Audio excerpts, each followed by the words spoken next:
Assalamualaikum warahmatullahi wabarakatuh. Nama saya Raditya Firzatullah dari kelas 10 IPS 4. Di sini saya akan menjelaskan tentang peta konsep interaksi sosial.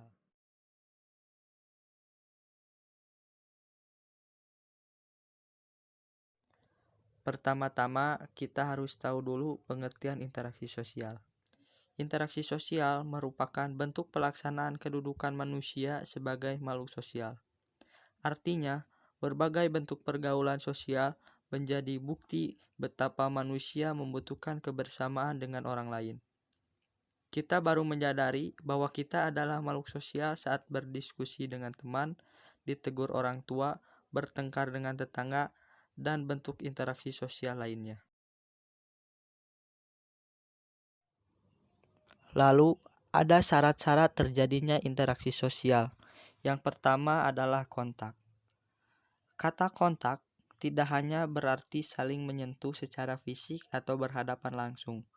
Kontak dapat terjadi lewat perantara berupa peralatan seperti telepon, radio, surat kabar, dan media dalam jaringan atau bisa disebut sebagai online. Yang kedua adalah komunikasi. Komunikasi adalah suatu proses penyampaian dan penerimaan pesan atau ide, gagasan, dari satu pihak ke pihak lain agar terjadinya upaya saling memenuhi antara keduanya.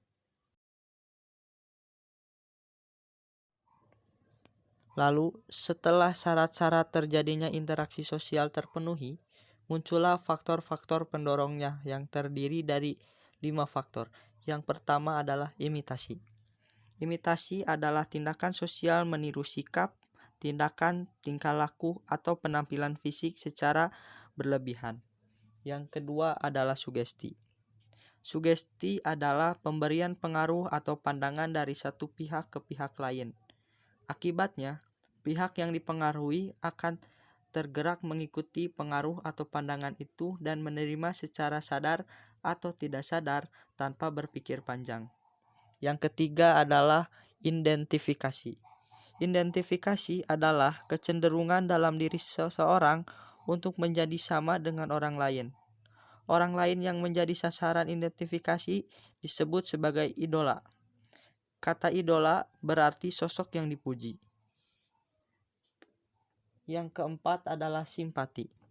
Simpati adalah suatu proses seseorang merasa tertarik dengan orang lain. Dan yang kelima adalah empati. Empati mirip dengan perasaan simpati. Namun, empati tidak semata-mata merupakan perasaan kejiwaan saja. Empati dibarengi perasaan organisme tubuh yang sangat dalam. Dan juga ada bentuk-bentuk interaksi sosial, yaitu asosiatif. Interaksi sosial dengan proses asosiatif bersifat positif. Artinya, mendukung seseorang atau kelompok untuk mencapai tujuannya tertentu. Dan yang kedua adalah disosiatif. Proses disosiatif disebut pula sebagai proses oposisi. Oposisi dapat diartikan bertentangan dengan seseorang ataupun kelompok untuk mencapai tujuannya tertentu. Sekian penjelasan saya. Wassalamualaikum warahmatullahi wabarakatuh.